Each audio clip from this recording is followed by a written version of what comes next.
ಮಾವನ ಮಗಳ ಮದುವೆಗೆ ಹೋಗಿ ಮದುವೆ ಹುಡುಗಿ ಜೊತೆ ಮೊದಲ ರಾತ್ರಿ ಮಾಡಿಕೊಂಡೆ. ಅಬ್ಬಬ್ಬಾ, ಹಳ್ಳಿಯ ಹುಡುಗಿ ಎಂಥ ಸುಖ ಕೊಟ್ಟಳು. ಅವಳ ಜೊತೆ ಅನುಭವಿಸಿದ ಕ್ಷಣಗಳನ್ನು ಮರೆಯಲು ಸಾಧ್ಯವಿಲ್ಲ. ಹಳ್ಳಿಯ ಸೊಗಡು ತುಂಬ ಚೆನ್ನಾಗಿತ್ತು. ಅದನ್ನು ಶಬ್ದಗಳಲ್ಲಿ ವರ್ಣಿಸಲು ಸಾಧ್ಯವೇ ಇಲ್ಲ. ನನ್ನ ಹೆಸರು ರಮೇಶ. ಒಂದು ಸಾಫ್ಟ್ವೇರ್ ಕಂಪನಿಯನ್ನು ಇಟ್ಟುಕೊಂಡಿದ್ದೇನೆ. ಸ್ವಂತ ನಡೆಸುತ್ತಿದ್ದೇನೆ. ದುಡ್ಡು ಕಾಸಿಗೆ ತೊಂದರೆ ಇಲ್ಲ. ನನ್ನ ತಾಯಿ ಸಾವಿತ್ರಿ 1 ತಿಂಗಳಿಂದ ಅವರ ಅಣ್ಣನ ಮಗಳ ಮದುವೆಗೆ ಹೋಗಬೇಕು ಅಂತ ನಿರಂತರವಾಗಿ ನನಗೆ ಬಲವಂತ ಮಾಡುತ್ತಿದ್ದಾಳೆ. ನನಗೆ ಇಷ್ಟ ಇಲ್ಲ, ಏಕೆಂದರೆ ಅಲ್ಲಿಗೆ ಹೋಗುವುದು. ಅದಕ್ಕೆ ಇನ್ನೊಂದು ಫ್ಲ್ಯಾಶ್ ಬ್ಯಾಕ್ ಇದೆ, ದೊಡ್ಡದು. ಅಮ್ಮ, ನಾನು ಅದನ್ನು ಮರೆತಿಲ್ಲ. ಇಂದು ಬೆಳಿಗ್ಗೆ ಅಮ್ಮ ಕೂಡ ಮಲಗಿದ್ದವನನ್ನು ಎಬ್ಬಿಸಿ ಪುನಃ ಕೇಳಿದಾಗ ನಾನು ಅವಳಿಗೆ ಚೆನ್ನಾಗಿ ಹೇಳಿದೆ, ನಾನು ಯಾವುದೇ ಕಾರಣಕ್ಕೂ ಬರುವುದಿಲ್ಲ. ನೀನು ನಾನು ಬರುತ್ತೇನೆ ಅಂತ ಆಸೆ ಇಟ್ಟುಕೊಳ್ಳಬೇಡ. ಆಗ ಅಮ್ಮ ಗಲಾಟೆ ಮಾಡಿದಳು. ನಿನಗೆ ನನ್ನ ತವರು ಮನೆ ಅಂದರೆ ಇಷ್ಟವಿಲ್ಲ. ಯಾವಾಗಲೂ ನಮ್ಮ ಮನೆಯವರು ಅಂದರೆ ಒಂದು ರೀತಿ ಅಸಡ್ಡೆ ಮಾಡುತ್ತೀಯ. ನನಗೆ ನಿನ್ನನ್ನು ಬಿಟ್ಟರೆ ಯಾರೂ ಇಲ್ಲ. ಅದಕ್ಕೆ ನಿನ್ನನ್ನು ಬಾ ಅಂತ ಕರೆಯುತ್ತಿರುವುದು ಅಂತ ಕೋಪ ಮಾಡಿಕೊಂಡು ಹೋದಳು. ಅಮ್ಮ ಯಾವಾಗಲೂ ನನ್ನ ಮೇಲೆ ಕೋಪ ಮಾಡಿಕೊಳ್ಳುತ್ತಾಳೆ, ನಾನೊಬ್ಬ ಸಿಕ್ಕಿಬಿಟ್ಟಿದ್ದೇನೆ ಅಂತ. ಅವರು ಮಾಡಿರುವ ಅವಮಾನವನ್ನು ಮರೆತೇ ಬಿಟ್ಟಿದ್ದಾಳೆ. ಯಾವಾಗಲೂ ನನ್ನನ್ನು ತುಂಬ ಅಸಹ್ಯವಾಗಿ ನೋಡುತ್ತಿದ್ದರು. ಚಿಕ್ಕಂದಿನಲ್ಲಿ ನನಗೆ ಹಾಕಲು ಬಟ್ಟೆಗಳು ಇರಲಿಲ್ಲ. ನನ್ನ ಅಪ್ಪ ಲಾರಿ ಡ್ರೈವರ್, ಅಮ್ಮ ಮನೆಯಲ್ಲಿ ಬಟ್ಟೆಯನ್ನು ಹೊಲೆದು ಸಂಪಾದನೆ ಮಾಡುತ್ತಿದ್ದಳು. ಅವರುಗಳು ಮನೆ ಬಾಡಿಗೆ ಕಟ್ಟುವುದು, ರೇಷನ್ ತರುವುದು, ಅಪ್ಪ ತನ್ನ ತಂಗಿಯ ಮಗಳ ಮದುವೆಗೆ ಮಾಡಿದ್ದ ಸಾಲ ತೀರಿಸುವುದು, ಇದೇ ಆಗಿ ಹೋಗಿದ್ದು. ಒಂದು ಜಾಮೂನು ತಿನ್ನಬೇಕಾದರೂ ಕೂಡ ತುಂಬ ಕಷ್ಟಪಡಬೇಕಿತ್ತು. ನಾನು ಚಿಕ್ಕಂದಿನಿಂದಲೇ ಬಡತನ ನೋಡಿದ್ದೆ. ಆ ಬಡತನ ಇಷ್ಟ ಆಗುತ್ತಿರಲಿಲ್ಲ. ಆ ಬಡತನ ಕೊಟ್ಟ ಅಪ್ಪ ಕೂಡ ಇಷ್ಟ ಆಗುತ್ತಿರಲಿಲ್ಲ. ಯಾವಾಗಲೂ ಅಪ್ಪನ ಜೊತೆ ಜಗಳ ಮಾಡುತ್ತಿದ್ದೆ. ಅಮ್ಮ ಮಾತ್ರ ಪಾಪ ಅಂತ ಅಮ್ಮನ ಕಡೆ ಇರುತ್ತಿದ್ದೆ. ನನಗೆ ಅಮ್ಮನನ್ನು ಬಿಟ್ಟರೆ ಇನ್ಯಾರೂ ಇಲ್ಲ ಅಂತ ಅನಿಸುತ್ತಿತ್ತು. ರಜಕ್ಕೆ ಈ ಬಾರಿ ಅಮ್ಮ ಅವಳ ತವರು ಮನೆಗೆ ನನ್ನನ್ನು ಕರೆದುಕೊಂಡು ಹೋದಳು. ಮಾವಂದಿರು ತುಂಬ ಶ್ರೀಮಂತರು. ಅಲ್ಲಿ ಹೋದರೆ ನಿನಗೆ ಚೆನ್ನಾಗಿ ಊಟ ಸಿಗುತ್ತದೆ ಅನ್ನುವುದು ಅಮ್ಮನ ಆಸೆ. ನನ್ನ ಮಗ ಇರುವ ಸ್ವಲ್ಪ ದಿನವಾದರೂ ಚೆನ್ನಾಗಿ ಊಟ ಮಾಡುತ್ತಾನೆ. ನಮ್ಮ ಮನೆಯಲ್ಲಿ ಮಾಡುವ ಹಬ್ಬದ ಅಡಿಗೆಯನ್ನು ಅವರು ಪ್ರತಿದಿನ ಮಾಡಿಕೊಂಡು ತಿನ್ನುತ್ತಾರೆ. 2 ಮಾವಂದಿರು, ಇಬ್ಬರಿಗೂ ಕೂಡ ಒಂದು ಗಂಡು ಮಗು, ಒಂದು ಹೆಣ್ಣು ಮಗು ಇದೆ. ಮೊದಲ ಮಾವ ನಮ್ಮ ಜೊತೆ ಸರಿಯಾಗಿ ಮಾತನಾಡುವುದಿಲ್ಲ. ನಾನು ಹೋದರೆ 2ನೇ ಮಾವನ ಮನೆಗೆ ಹೋಗುವುದು. ಆದರೆ ಮಾವ ನಮ್ಮವನಾದರೂ ಅತ್ತೆ ನಮ್ಮವಳಲ್ಲ. ನಾನು ಮತ್ತು ಅಮ್ಮ ಅವರ ಮನೆಗೆ ಹೋದ ತಕ್ಷಣ ಅತ್ತೆ ಮುಖವನ್ನು ಎತ್ತಿಕೊಳ್ಳುತ್ತಾಳೆ. ನಮ್ಮ ಜೊತೆ ತುಂಬ ಹೊತ್ತು ಮಾತನಾಡುವುದಿಲ್ಲ.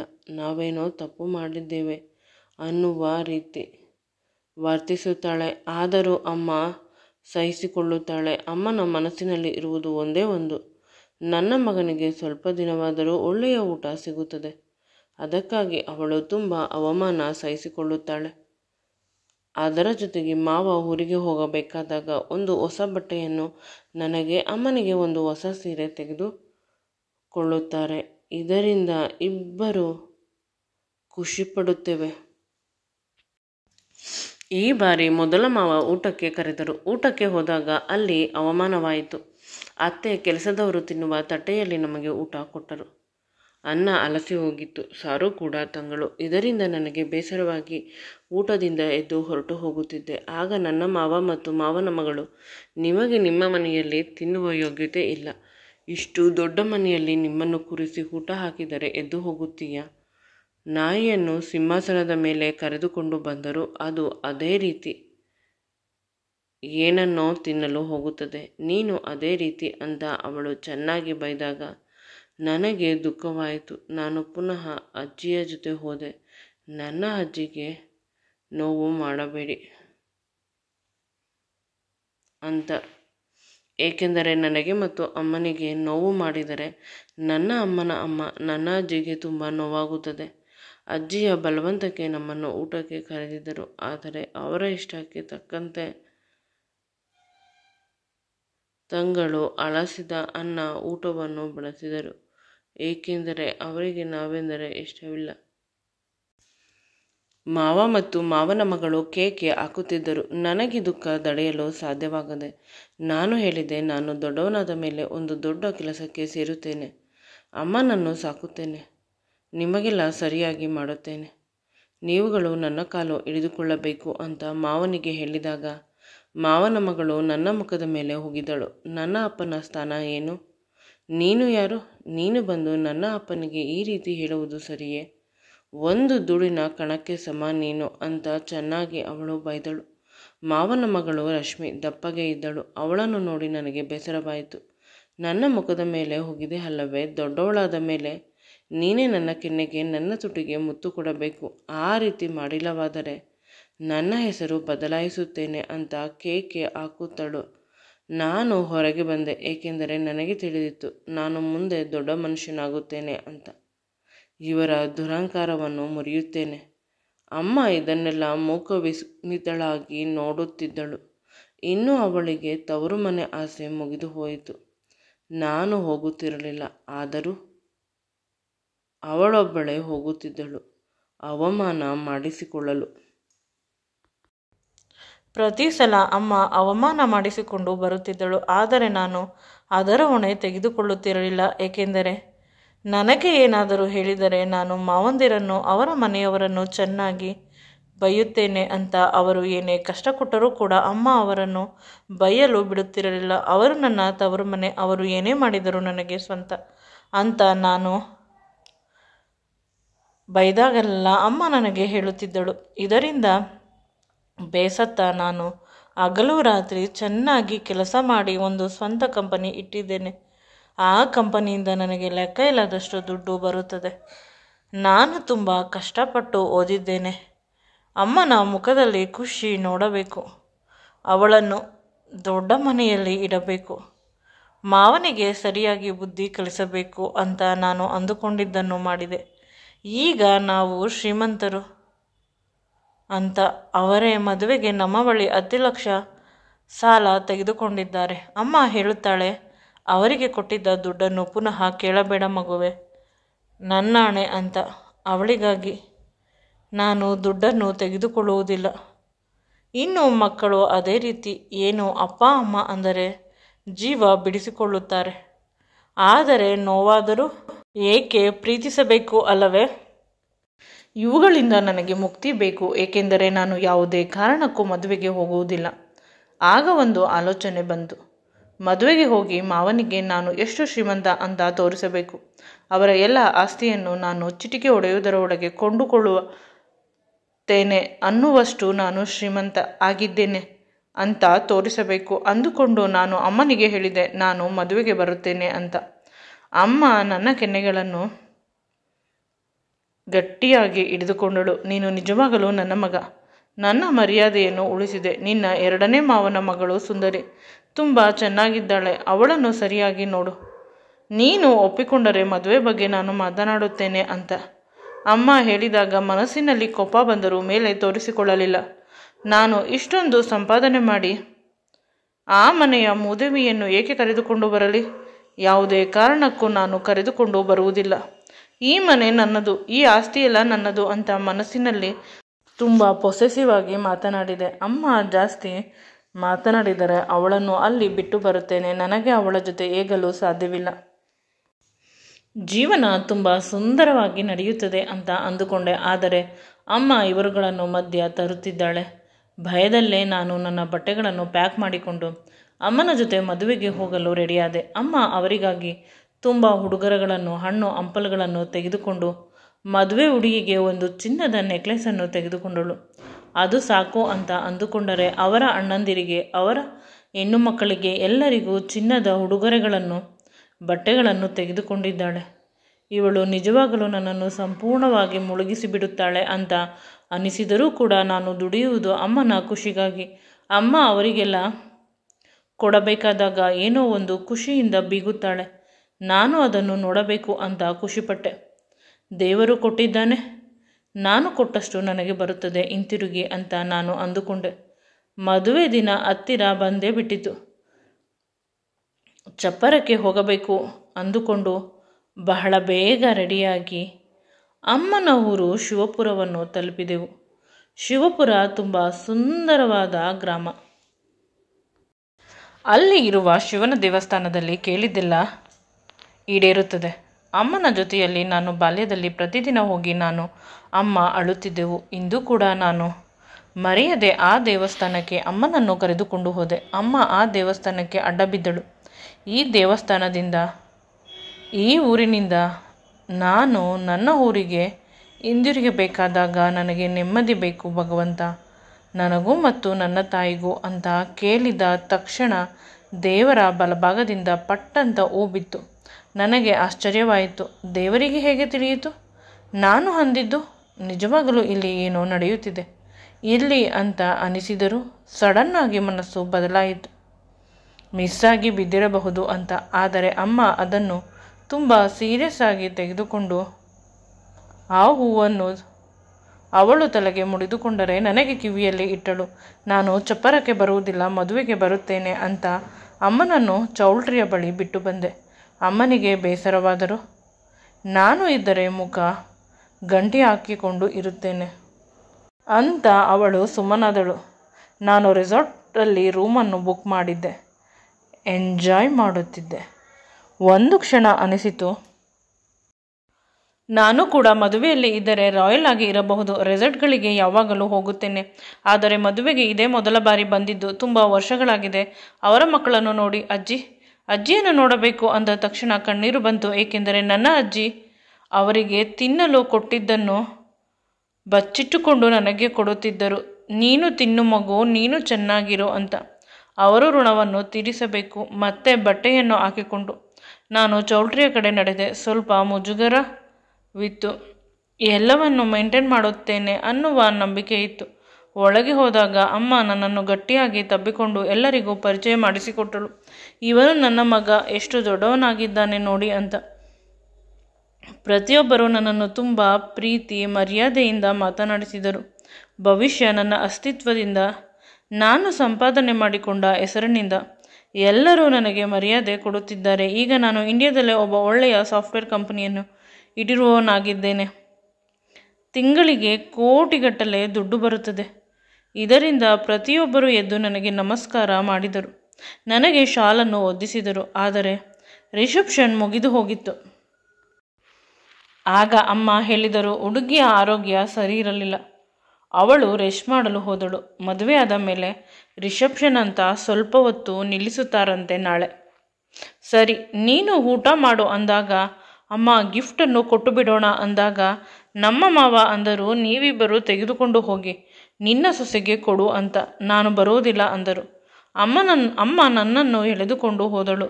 ಆದರೆ ಬಾಗಿಲನ್ನು ತಟ್ಟಿ ಇನ್ನೇನು ಅವರು ಬಾಗಿಲು ತೆಗೆಯಬೇಕು. ಅಷ್ಟರಲ್ಲಿ ಅಮ್ಮನ ಬಾಲ್ಯದ ಗೆಳತಿ ಅಮ್ಮನನ್ನು ಕೈ ಹಿಡಿದುಕೊಂಡು ಎಳೆದುಕೊಂಡು ಹೋದಳು. ಬಲವಂತವಾಗಿ ಬಾ, ನಿನಗೆ ನಮ್ಮ ಬಾಲ್ಯದ ಮಾಸ್ಟರನ್ನು ಪರಿಚಯ ಮಾಡಿಸಿಕೊಡುತ್ತೇನೆ ಅಂತ.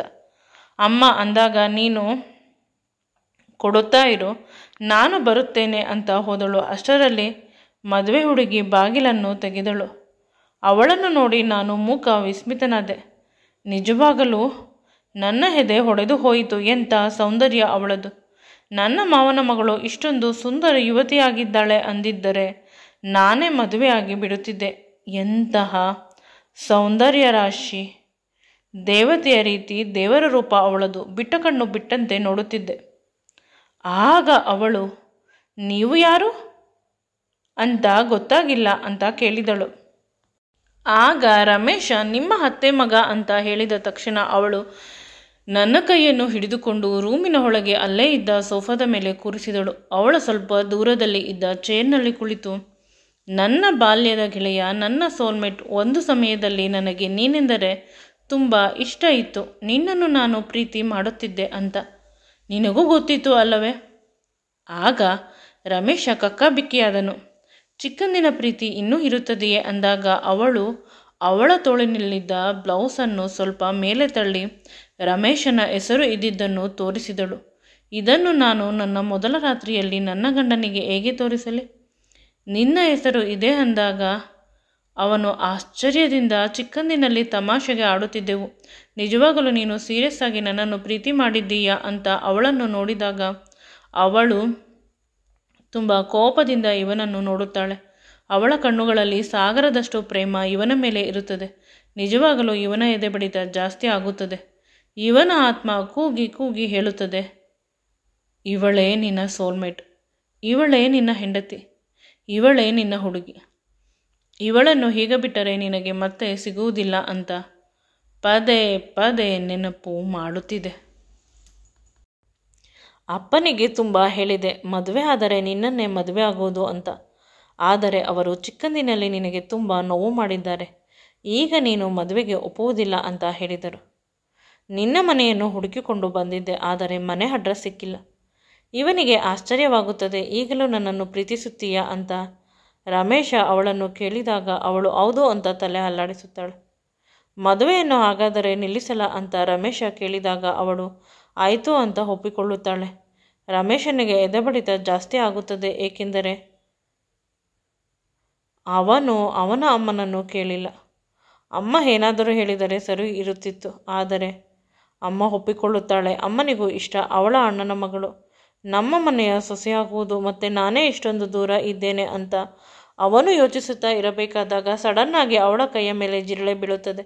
ಅವಳು ಜೋರಾಗಿ ಕಿರುಚಿ ರಮೇಶನ ಬಳಿ ಓಡಿ ಬಂದು ಅವನನ್ನು ಗಟ್ಟಿಯಾಗಿ ತಬ್ಬಿಕೊಳ್ಳುತ್ತಾಳೆ. ಅಷ್ಟು ಸಾಕಿತ್ತು ರಮೇಶನಿಗೆ. ಅವಳ ದೇಹದ ಬಿಸಿ, ಅವಳ ಬಿಸಿ ಉಸಿರು ಇವನ ದೇಹಕ್ಕೆ ತಾಗಿದ ತಕ್ಷಣ ಇವನಲ್ಲಿ ಒಂದು ಹೊಸ ಶಕ್ತಿ, ಪ್ರೇಮ ಕೂಡ ಗಟ್ಟಿಯಾಗಿ ಅವಳನ್ನು ತಬ್ಬಿಕೊಳ್ಳುತ್ತಾನೆ. ಅವಳು ಬಾಗಿಲನ್ನು ಮೊದಲೇ ಗಟ್ಟಿಯಾಗಿ ಹಾಕಿದಳು. ರಮೇಶ ರೂಮಿನ ಒಳಗೆ ಬರುವುದಕ್ಕಿಂತ ಮುಂಚೆ ಆ ಧೈರ್ಯದಿಂದ ಅವಳು ಕೂಡ ಮುಂದುವರಿಯುತ್ತಿದ್ದಾಳೆ. ಅವಳೇ ಮೊದಲು ಅವನ ತುಟಿಗೆ ಮುತ್ತು ಕೊಟ್ಟಳು. ರಮೇಶನು ಆ ಮುತ್ತಿಗೆ ಸಹಕರಿಸಿದ. ಯಾವಾಗಲೂ ಕೆಲಸ, ದುಡ್ಡು, ಕಂಪನಿ ಅಂತ ಕಷ್ಟಪಡುತ್ತಿದ್ದ ಹುಡುಗ ಇಂದು ಪ್ರೀತಿಯ ಸವಿಜೇನನ್ನು ಸವಿಯುತ್ತಿದ್ದಾನೆ. ಇಬ್ಬರು ಪರಸ್ಪರ ತುಟಿಗಳಿಗೆ ಮುತ್ತು ಕೊಟ್ಟುಕೊಳ್ಳುತ್ತಾ ಪರಸ್ಪರ ಒಬ್ಬರ ಸೊಟ್ಟವನ್ನು ಒಬ್ಬರು ಗಟ್ಟಿಯಾಗಿ ಹಿಡಿದುಕೊಳ್ಳುತ್ತಾರೆ. ಇಬ್ಬರೂ ಕೂಡ ತಮ್ಮನ್ನು ತಾವು ಕಂಟ್ರೋಲ್ ಮಾಡಿಕೊಳ್ಳಲು ಸಾಧ್ಯವಾಗದೆ ಪರಸ್ಪರ ಒಬ್ಬರ ಬಟ್ಟೆಯನ್ನು ಇನ್ನೊಬ್ಬರು ತೆಗೆಯುತ್ತಾರೆ. ಅವನಂತೂ ಅವಳ ಬಟ್ಟೆಯನ್ನು ತುಂಬ ಬಿರುಸಾಗಿ ತೆಗೆಯುತ್ತಾನೆ. ಅವಳ ದೇಹದ ಮೇಲೆಲ್ಲ ಅವನ ತುಟಿಗಳಿಂದ ಸಹಿಯನ್ನು ಹಾಕುತ್ತಾನೆ. ಇದೇ ಮೊದಲ ಬಾರಿ ಒಂದು ಹೆಣ್ಣಿನ ಜೊತೆ ಇಷ್ಟೊಂದು ಇಂಟಿಮೇಟ್ ಆಗಿದ್ದು. ಲಕ್ಷಾಂತರ ಹೆಣ್ಣು ಮಕ್ಕಳು ಇವನ ಜೊತೆ ಒಂದು ರಾತ್ರಿ ಕಳೆಯಲು ಬರುತ್ತಿದ್ದರು, ಆದರೆ ಇವನು ಅವರಿಗೆ ಅವಕಾಶ ಮಾಡಿಕೊಡುತ್ತಿರಲಿಲ್ಲ. ಅನಾವಶ್ಯಕವಾಗಿ ಕೂಡ, ಮಿಸ್ಸಾಗಿ ಕೂಡ ಬೇರೆ ಹುಡುಗಿಯರನ್ನು ಮುಟ್ಟುತ್ತಿರಲಿಲ್ಲ. ಆದರೆ ಇಂದು ಅವಳ ಹಳ್ಳಿಯ ಸೊಬಗಿನ ಸೌಂದರ್ಯವನ್ನು ಕಚ್ಚಿ ಕಚ್ಚಿ ತಿನ್ನುತ್ತಿದ್ದಾನೆ. ಅವಳು ಕೂಡ ಇವನ ದೇಹದ ರಸವನ್ನು ಹೀರುತ್ತಿದ್ದಾಳೆ. ಅವಳೇನೂ ಕಡಿಮೆ ಇಲ್ಲ. ಅವನಿಗೆ ಅವಳನ್ನು ಮುದ್ದಿಸಿದಷ್ಟು ಮುದ್ದಿಸಬೇಕು ಅಂತ ಅನಿಸುತ್ತಿದೆ. ರಮೇಶ ಮಾವನ ಮಗಳು ಮದುವೆಗೆ ಬಂದು ಅವಳ ಜೊತೆಯೇ ಮೊದಲ ರಾತ್ರಿ ಮಾಡಿಕೊಂಡಿದ್ದಾನೆ. ಇಬ್ಬರ ಮಿಲನ ಹಾಗೆ ಹೋಯಿತು. ಕೇವಲ ಮುತ್ತಿಗೆ ನಿಂತು ಹೋಗಲಿ ಅಂತ ಇಬ್ಬರು ಅಂದುಕೊಂಡಿದ್ದರು. ಆದರೆ ಇಬ್ಬರ ಮಿಲನ ಆದರೂ ಕೂಡ ಅವರಿಬ್ಬರಿಗೂ ಸಮಾಧಾನವಾಗುತ್ತಿಲ್ಲ. ಇನ್ನು ನಾವಿಬ್ಬರು ಸಂಪೂರ್ಣವಾಗಿ ಹತ್ತಿರ ಆಗಬೇಕು ಅಂತ ಮುದ್ದಿಸುತ್ತಿದ್ದಾರೆ ಪರಸ್ಪರ. ಅಷ್ಟರಲ್ಲಿ ಬಾಗಿಲನ್ನು ಯಾರೋ ಪಟಪಟನೆ ಜೋರಾಗಿ ಹೊಡೆದರು. ಅವಳಿಗೆ ತುಂಬ ಭಯವಾಯಿತು. ಆದರೆ ರಮೇಶ ತುಂಬ ಧೈರ್ಯವಾಗಿ ಇದ್ದ. ಅವನು ತನ್ನ ಧೈರ್ಯವನ್ನು ಕಳೆದುಕೊಂಡಿಲ್ಲ. ಮೊದಲು ಅವನು ಅವಳಿಗೆ ಬಟ್ಟೆಯನ್ನು ತೊಡಿಸಲು ಪ್ರಯತ್ನಿಸಿದ. ಸೀರೆಯನ್ನು ಉಡಿಸಲು ಸಾಧ್ಯವಾಗಿಲ್ಲ. ನಂತರ ಅಲ್ಲೇ ಇದ್ದ ಅವಳ ಚೂಡಿದಾರನ್ನು ಅವನ ಕೈಯಾರ ಅವನೇ ಹಾಕಿದ. ಇನ್ನು ಬಾಗಿಲ ಶಬ್ದ ಜೋರಾಯಿತು. ಇವನು ಕೂಡ ತನ್ನ ಬಟ್ಟೆಯನ್ನು ಹಾಕಿಕೊಂಡು ಇಬ್ಬರು ಕೂದಲು ಮುಖವನ್ನು ಸರಿ ಮಾಡಿಕೊಂಡು ಒಬ್ಬರ ಕೈಯನ್ನು ಇನ್ನೊಬ್ಬರು ಗಟ್ಟಿಯಾಗಿ ಹಿಡಿದುಕೊಂಡರು. ಇಬ್ಬರು ಒಟ್ಟಿಗೆ ಬಾಗಿಲನ್ನು ತೆಗೆದರು. ಅದರಲ್ಲೂ ರಮೇಶನ ಅಮ್ಮ, ಹುಡುಗನ ಮನೆಯವರು, ರಮೇಶನ ಮಾವ, ಅವರ ಮನೆಯವರು, ಇಡೀ ಊರೇ ನಿಂತಿತ್ತು. ರಮೇಶ ಮತ್ತು ಅವನ ಅಮ್ಮನನ್ನು ಊರಿನ ಜನರೆಲ್ಲ ಕೆಟ್ಟ ಕೆಟ್ಟ ಮಾತುಗಳಿಂದ ಬೈಯುತ್ತಿದ್ದಾರೆ. ಆಗ ರಮೇಶ ಅವರಿಗೆ ಹೇಳಿದ, ನನ್ನ ಮಾವನ ಮಗಳು ನನ್ನನ್ನು ಪ್ರೀತಿಸುತ್ತಿದ್ದಳು, ನಾನು ಕೂಡ ಅವಳನ್ನು ಪ್ರೀತಿಸುತ್ತಿದ್ದೆ. ನಾನು ಅವಳಿಗೆ ತಾಳಿ ಕಟ್ಟಿದ್ದೇನೆ ಅಂತ ಅವನು ಕಟ್ಟಿದ್ದ ತಾಳಿಯನ್ನು ತೋರಿಸಿದ. ಇಬ್ಬರು ಮುತ್ತಿಗೆ ಮುತ್ತು ತುಟಿಗೆ ಕೊಡುತ್ತಿರಬೇಕಾದಾಗ ಅವಳು ಮುಂದುವರಿದರೂ ಕೂಡ ರಮೇಶನಿಗೆ ತಾನು ತಪ್ಪು ಮಾಡುತ್ತಿದ್ದೇನೆ ಅಂತ ಅನಿಸುತ್ತಿತ್ತು. ಅದಕ್ಕೆ ಅಲ್ಲೇ ಟೇಬಲ್ ಮೇಲೆ ಇದ್ದ ತಾಳಿಯನ್ನು ಅವಳಿಗೆ ಕಟ್ಟಿದ ಮೇಲೆ ಅವಳ ಜೊತೆ ಮಿಲನಕ್ಕೆ ಅವನು ರೆಡಿಯಾಗಿತ್ತು. ಎಂದೂ ಕೂಡ ಸಂಸ್ಕಾರವನ್ನು ಬಿಟ್ಟಿಲ್ಲ ಅವನು.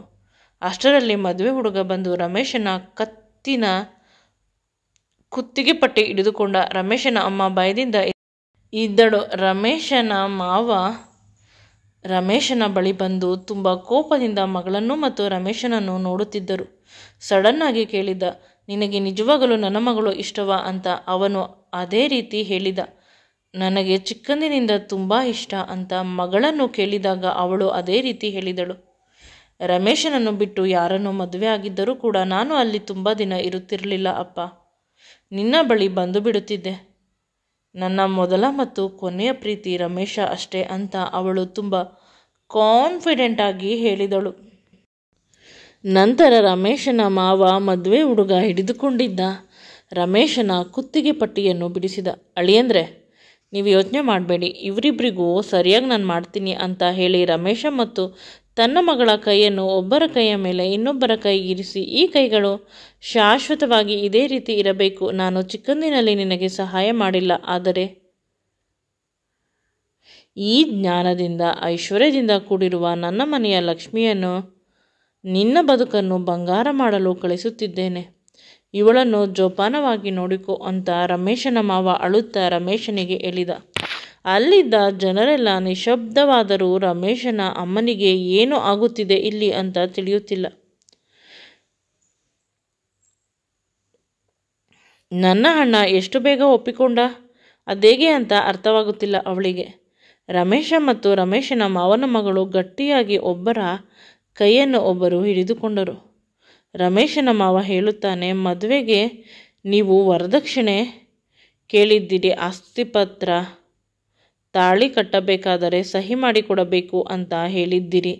ಆದರೆ ನನ್ನ ಮುದ್ದಿನ ಅಳಿಯ ಸ್ವಲ್ಪ ಕೂಡ ಕಷ್ಟ ಕೊಡದೆ ನನ್ನ ಮಗಳನ್ನು ಮದುವೆ ಆಗಿಬಿಟ್ಟ. ನನ್ನ ಭಾರವನ್ನು ಅವನು ತೆಗೆದುಕೊಂಡ. ನಿಮಗೆ ಇನ್ನು ನಾನು ಏನನ್ನು ಕೊಡಲು ಸಾಧ್ಯವಿಲ್ಲ. ಮರ್ಯಾದೆಯಿಂದ ಇಲ್ಲಿಂದ ಹೊರಟು ಹೋಗಿ. ನಿಮ್ಮ ಸಂಬಂಧ ಮಾಡಲು ನಾನು ನಿರ್ಧಾರ ಮಾಡಿದ ಸಮಯದಿಂದಲೂ ತುಂಬ ಕಷ್ಟಪಟ್ಟಿದ್ದೇನೆ. ದೇವರೇ ಈ ಸಂಬಂಧವನ್ನು ನನ್ನ ತಂಗಿ ಮತ್ತು ತಂಗಿಯ ಮಗನ ರೂಪದಲ್ಲಿ ಬಂದು ತಪ್ಪಿಸಿದ್ದಾನೆ ಅಂತ ಹೇಳಿದರು. ಹುಡುಗ ಮತ್ತು ಹುಡುಗನ ಮನೆಯವರು ರಮೇಶನ ಮಾವನನ್ನು ಚೆನ್ನಾಗಿ ಬೈದುಕೊಂಡು ಹೊರಟು ಹೋದರು. ರಮೇಶನ ಅಮ್ಮನಿಗೆ ಧೈರ್ಯ ಬಂತು. ಅಣ್ಣ ಅಂತ ಹೇಳಿದಾಗ, ತಂಗಿ, ನಿನಗೆ ಕಷ್ಟ ಕೊಟ್ಟಿದ್ದೇನೆ, ಅದನ್ನು ಮನಸ್ಸಿನಲ್ಲಿ ಇಟ್ಟುಕೊಳ್ಳದೆ ನನ್ನ ಮಗಳನ್ನು ಚೆನ್ನಾಗಿ ನೋಡಿಕೊ ಅಂತ ತನ್ನ ತಂಗಿಯ ಕೈಯನ್ನು ಹಿಡಿದುಕೊಂಡ. ಆಗ ಅವಳು ನನ್ನ ಮಗಳಂತೆ ನೋಡಿಕೊಳ್ಳುತ್ತೇನೆ ಅವಳನ್ನು ಅಂತ ಹೇಳಿದಳು. ಆಗ ರಮೇಶನ ಮಾವ, ಈಗ ಹೋಗಿ ಇಬ್ಬರು ರೆಸ್ಟ್ ಮಾಡಿ, ನಾಳೆ ಹೇಗಿದ್ದರೂ ಇಂದು ಮದುವೆಯಾಗಿ ಬಿಟ್ಟಿದ್ದೀರಾ, ನಾಳೆ ರಿಸೆಪ್ಷನನ್ನು ಮಾಡುತ್ತೇನೆ, ಊರನ್ನೇ ಕರೆದು ಊಟ ಹಾಕಿಸುತ್ತೇನೆ. ನನ್ನ ಸೋದರಳಿಯ ನಿಜವಾಗಲೂ ಅಳಿಯ ಆದ ಅಂತ ಅವನನ್ನು ಗಟ್ಟಿಯಾಗಿ ತಬ್ಬಿಕೊಂಡರು. ಅವರ ಮಗಳು ಕೂಡ ಅವರ ಅಪ್ಪನನ್ನು ಗಟ್ಟಿಯಾಗಿ ತಬ್ಬಿಕೊಂಡು, ಥ್ಯಾಂಕ್ಸ್ ಅಪ್ಪ, ನನ್ನ ಮೇಲೆ ಕೋಪ ಇಲ್ಲ ತಾನೆ ಅಂತ ಕೇಳಿದಳು. ನೀನು ನಾನು ಮಾಡಬೇಕು ಅಂತ ಅಂದುಕೊಂಡಿದ್ದನ್ನು ಮಾಡಿದೆ, ಥ್ಯಾಂಕ್ಸ್ ಮಗಳೇ ಅಂತ ಹೇಳಿದ.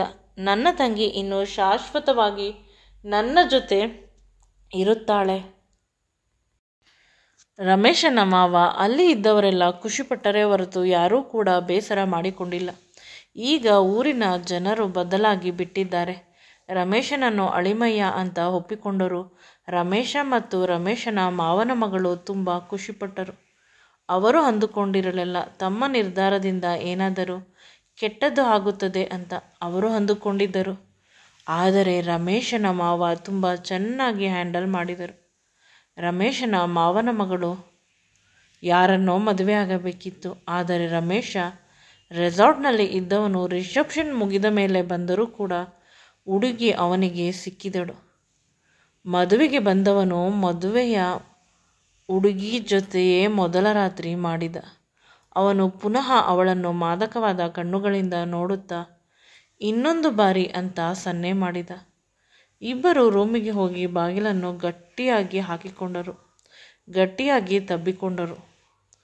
ಅವಳು ಪಿಸು ದನಿಯಲ್ಲಿ ಹೇಳುತ್ತಿದ್ದಾಳೆ, ಐ ಲವ್ ಯು ಮಾಮ ಅಂತ.